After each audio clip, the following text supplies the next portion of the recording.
Assalamualaikum warahmatullahi wabarakatuh. Perkenalkan, nama saya Nada Ulfah, NIM T 2018-1039. Di sini saya akan sedikit menjelaskan tentang analisis KD ke-7 dengan materi semua bersih hidup jadi nyaman. Yang pertama akan menjelaskan tentang kompetensi inti. Kompetensi inti yang pertama itu menghargai dan menghayati ajaran agama yang dianutnya.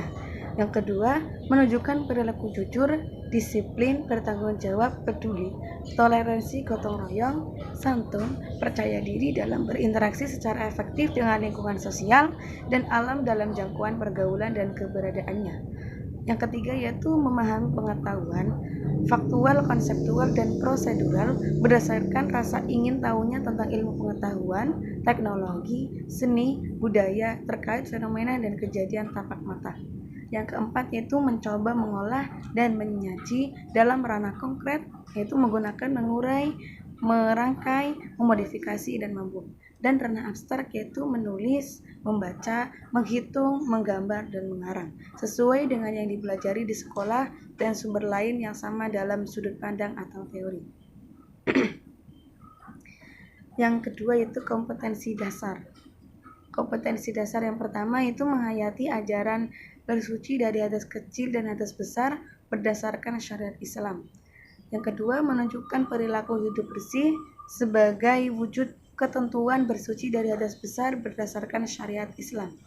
Yang ketiga itu memahami ketentuan bersuci dari hadas besar berdasarkan ketentuan syariat Islam. Yang keempat itu menyajikan cara bersuci dari hadas besar. Yang ketiga yaitu indikator. Indikator yang pertama yaitu mematuhi ajaran bersuci dari hadas kecil dan hadas besar berdasarkan syariat Islam. Mematuhi ajaran bersuci dari najis berdasarkan syariat Islam. Membiasakan diri dengan perilaku hidup bersih di lingkungan rumah, membiasakan diri dengan perilaku hidup bersih di lingkungan sekolah. Menjelaskan pengertian toharoh, menyebutkan pembagian najis, menyebutkan contoh-contoh najis, menjelaskan cara menyucikan najis, menyebutkan pembagian hadas, menyebutkan hal-hal yang menyebabkan hadas kecil, menyebutkan hal-hal yang menyebabkan hadas besar, menyebutkan rukun wudhu, menyebutkan rukun mandi wajib, menyajikan bagian ketentuan tentang hadas besar, memperagakan tata cara mandi wajib. Materi pembelajaran yang dijelaskan dalam pertemuan yang pertama itu pengertian toharoh, macam-macam najis dan contohnya, cara mencucikan najis. Pertemuan kedua yaitu yang pertama pengertian dan macam-macam hadas. Yang kedua, hal-hal yang menyebabkan hadas kecil, hal-hal yang menyebabkan hadas besar, dan rukun wudhu, dan yang terakhir yaitu rukun mandi wajib. Langkah-langkah kegiatan pembelajaran. Pertemuan yang pertama yaitu pendahuluan. Guru membuka pembelajaran dengan salam dan berdoa bersama dipimpin oleh seorang peserta didik dengan penuh hikmat. Yang kedua, guru memulai pembelajaran dengan pembacaan Al-Quran surah pilihan yang dipimpin oleh salah seorang peserta didik. Yang ketiga, guru memberikan tausiah yang berhubungan dengan toharoh. Yang keempat, guru menyampaikan kompetensi dasar dan indikator yang akan dicapai. Yang kelima, menyampaikan tahapan kegiatan yang akan dilaksanakan dalam pembelajaran. Yang kedua yaitu kegiatan inti. Kegiatan inti yang pertama itu orientasi. Guru mengkondisikan suasana belajar dengan game tepuk tangan. Yang kedua, guru membagi siswa menjadi 3 kelompok. Rumusan masalah. Disediakan gambar untuk 3 kelompok, gambar binatang anjing, bangkai tikus, dan bayi laki-laki pipis. Masing-masing kelompok menuliskan masalah terkait dengan gambar yang diterima dihubungkan dengan najis jika diperlukan untuk memudahkan siswa dibimbing dengan menggunakan kata tanya apakah, bagaimana, dan mengapa. Tiap kelompok menuliskan minimal 2 masalah. Merumuskan hipotesis. Gambar dan rumusan masalah dirotasi dengan kelompok yang lain. Kelompok yang menerima mencermati dan memilih satu masalah yang paling menarik untuk bisa diselesaikan. Terus mengumpulkan data.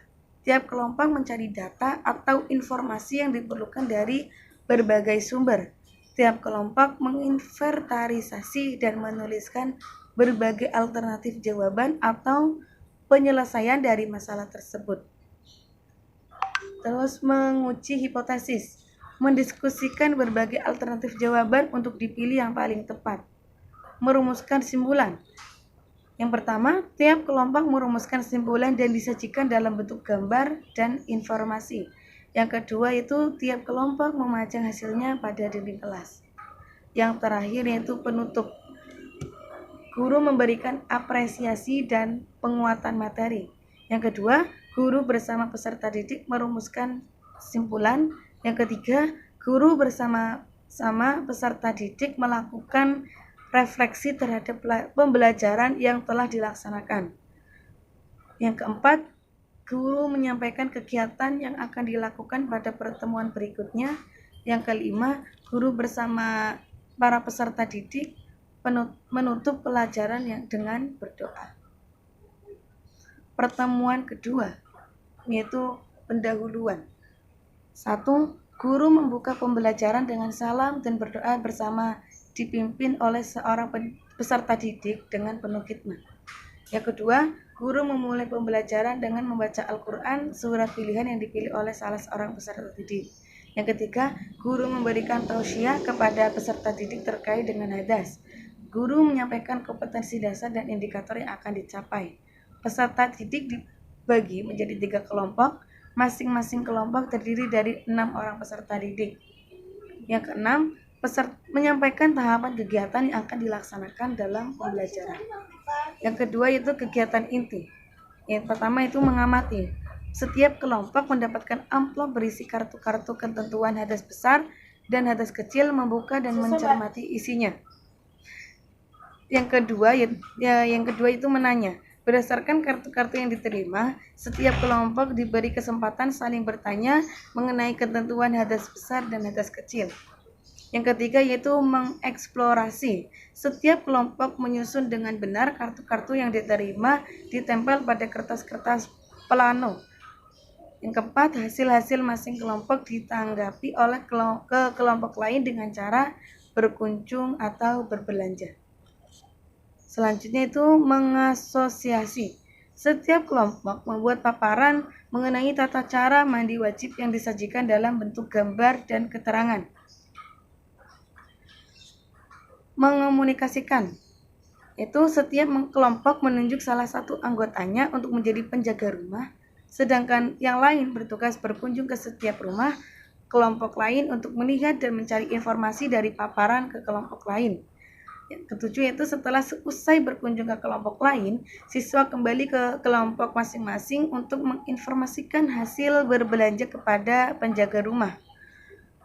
Yang kedelapan, secara bergantian masing-masing kelompok memberikan komentar atau tanggapan terhadap setiap kelompok yang berkunjung. 9. Kelompok lainnya memperhatikan atau menyimak dan memberikan tanggapan balik. Yang terakhir yaitu penutup. Guru memberikan penguatan materi dan apresiasi. Guru dan siswa menyimpulkan materi hadas besar dan kecil. Guru bersama peserta didik melakukan refleksi terhadap pembelajaran yang dilaksanakan. Guru memberikan reward kepada kelompok terbaik. Tentang penilaian remedial dan pengayaan. Penilaian, teknik penilaian, aspek-aspek sikap, observasi penilaian diri, penilaian antar teman, aspek pengetahuan, tes tulis, dan penugasan. Aspek keterampilan itu kinerja. Pengayaan, peserta didik yang sudah menguasai materi diminta untuk mempelajari hikmah taharah, kemudian mengerjakan soal pengayaan berupa hikmah taharah. Yang terakhir yaitu remedial. Peserta didik yang belum menguasai materi diajarkan kembali dengan cara yang lebih sederhana dan dilakukan penilaian kembali tentang taharah yang dilaksanakan di luar jam pelajaran setelah pulang sekolah. Media yang dibuat alat pembelajaran yaitu yang pertama presentasi PowerPoint, yang kedua gambar, yang ketiga speaker aktif, yang keempat yaitu LCD atau laptop atau TV. Bahan-bahannya itu kertas plano, lem atau double tip. Yang ketiga yaitu sumber belajar.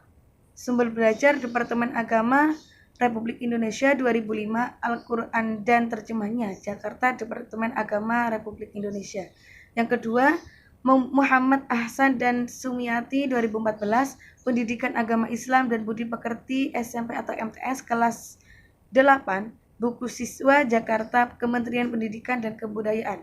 Yang ketiga yaitu Muhammad Ahsan dan Sumiati 2014, Pendidikan Agama Islam dan Budi Pekerti SMP atau MTS kelas 8, buku guru Jakarta, Kementerian Pendidikan dan Kebudayaan.